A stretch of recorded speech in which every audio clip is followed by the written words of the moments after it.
Hello all!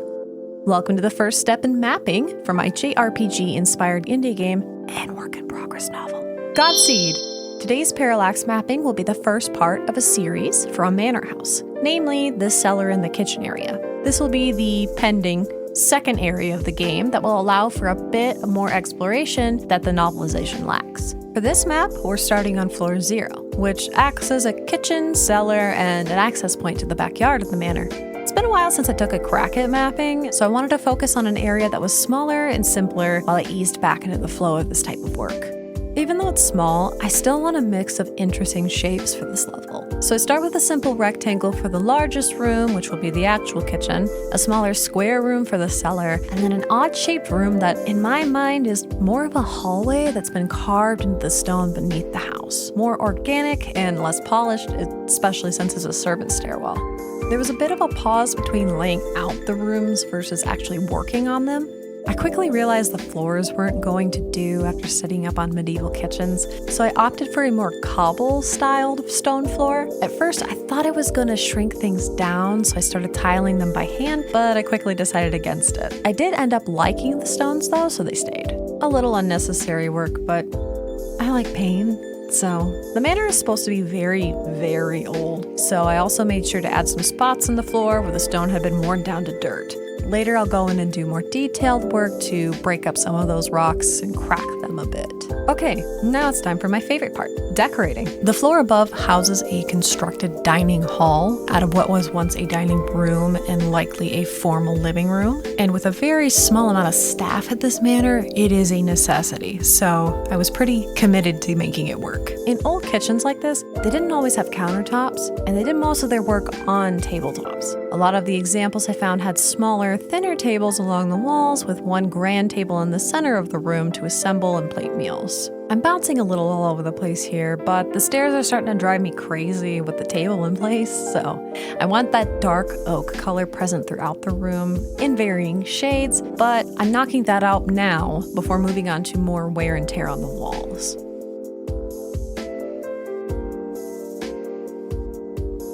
Once I'm happy with that, I start to bring in food items to hold on the side until I'm ready for them.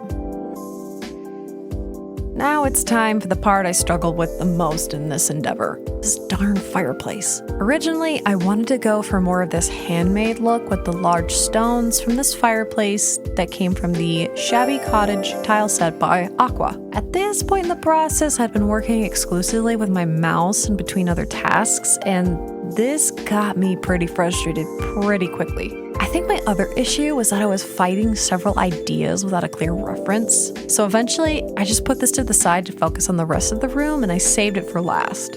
While I work on placing a lot of these decorations, let's shift focus to the more story-driven elements in this room. All the storage, all these crates. Why are they here? What are they about? Well, at this point in the story, we've traveled with the main character Lelia and her retainers Sylvia and Jarek. In this particular chapter, they have been traveling alongside their country's Peace Corps to deliver large amounts of supplies and food to the people of this manor. This manor, the Umbra Manor, has existed on the outskirts of a dark and cursed forest for several centuries, standing as a beacon of light and last point of rest before groups travel through the dark forest to the neighboring kingdom. Lelia and her group are on such a journey themselves, and we get a chance to stop and rest here before crossing the forest. Umbra Manor is a bit inspired by the Last Light Inn from Baldur's Gate 3, actually. A little bit of a spoiler alert here, so I'll give you a moment to mute.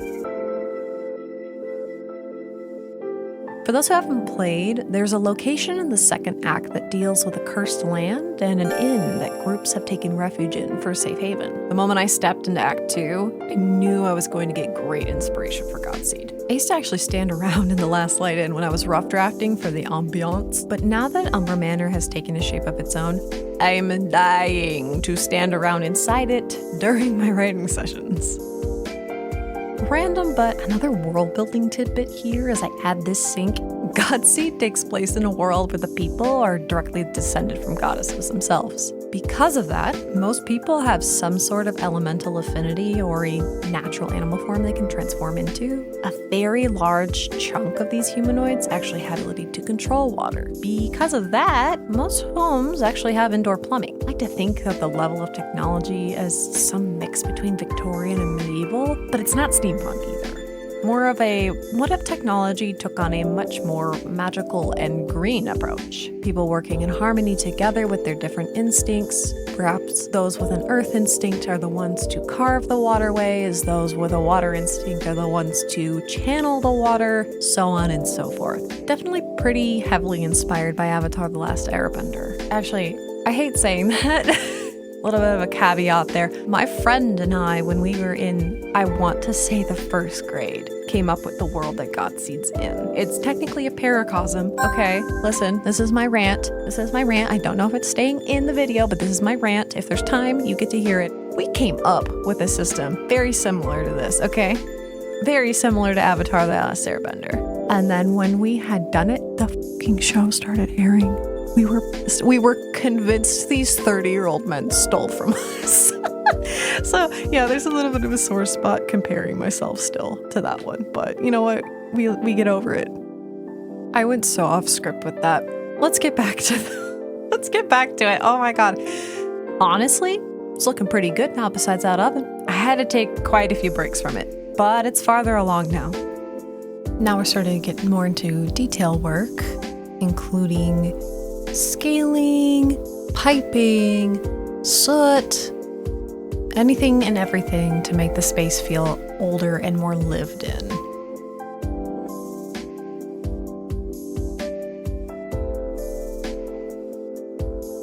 More cracking in the cobblestone, as well as some cobwebs getting added in here.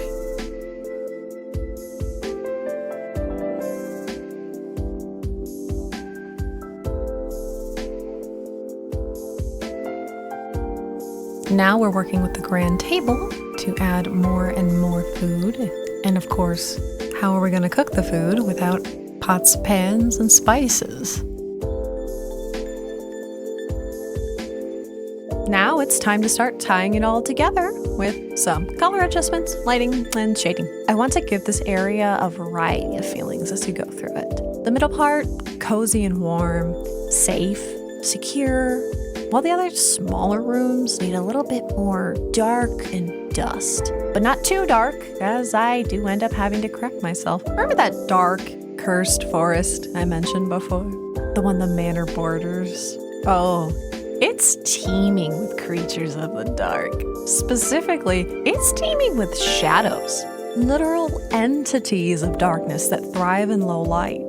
The outside of the manor, every surface is bathed in some sort of light. Sconces, torches, lampposts, all lit up. Shadows have their own magic, a type of lost magic that actually allows them to travel through darkness itself. They can slip through cracks, they can hide in your own shadow, all that fun stuff. The residents here keep every sconce and fire burning from the moment the sun begins to decline to the moment it's back high up in the sky. In rooms like this, underground, the fires never go out. That being said, I can't make it as dark and moody as I really want to do. So instead, I'm gonna have to capitalize on adding mood through color and playing with the lighting. Speaking of the fire, at this point, I was streaming this process over on my Twitch channel, shameless self-promotion. So I finally had everything set up on my Hue on Screen tablet, which means I could finally fix what was driving me crazy by hand painting. It was definitely a learning curve, mapping with a stylus, but once I got it, oh man, it felt like I was flying through this. Note to self, I am not a mouse art girly. She died in 2009 when she got her first Wacom tablet. I am fully a screen tablet girl now. I don't know why I was doing this on hard mode for so long. I'm over it. Remember when I said I like pain? Yeah, apparently a little too much. I'm trying to be nicer to myself these days. And this is part of it. It's time for my new favorite addiction to add the last bits of life into this room. Doodads. I'll admit that this wasn't really something that crossed my mind when I first started really deep diving into what plugins were available for MZ. But after watching RainyTeiProductions mapping videos, I've been made into a believer. I am straight up addicted. And honestly, if you want to see some really impressive utilization of doodads in MV, go check out RainyTeiProductions. She's /positive insane with doodads. You should check out the sanctuary. You should look at the candles. Those are doodads. I'm blown away. What an inspiration. Okay, we're getting off track. My fangirling aside, doodads are awesome. They are grid-free elements that you can place pretty much anywhere, and they're animated. All you have to do is treat them like a regular sprite sheet, name the file accordingly, which you can look at the plugin help file to learn how to do that, but you just boot up the game in a playtest mode, you bring up the plugins menu, and then you just drag and drop them. As I start placing the sconces, I go back and I change up a bit of my lighting to reflect some of the spots I didn't think about before. I'm doing my best to take the multiple light sources into consideration with these shadows as well. Also, I'm so Godseed pill brained because I've been working on this project for so long that the word shadow almost feels like a curse word at this point, which is really interesting. I also start to merge and cut some of these pieces now that we're going into collision. These pieces will be placed on the top of the map, underneath all the lighting and the shadows, but above the player so that we're able to pass under them for a greater sense of depth. After that, I change the map's tile set over to my custom collision tile set, and then I paint over the parallax background I placed in the editor. This will be removed once I'm done, and the tile set will be replaced by an identical tile set made up of entirely clear tiles.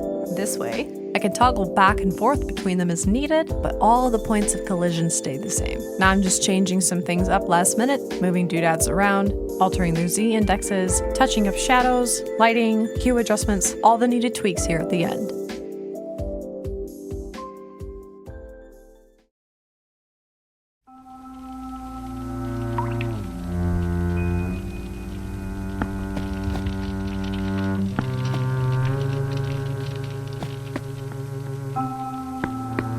You can probably tell that I've not yet finished my sprites, but that's okay. These stand-ins are here to help give us context for scale. It's not my preferred solution, but my favorite saying holds true here. Make it exist first, it can be perfect later. If you made it all the way to the end of the video, leave a star emoji in the comments below. If you're curious where any tiles or assets came from, leave that down below too, and I'll try to get that information to you as soon as I can.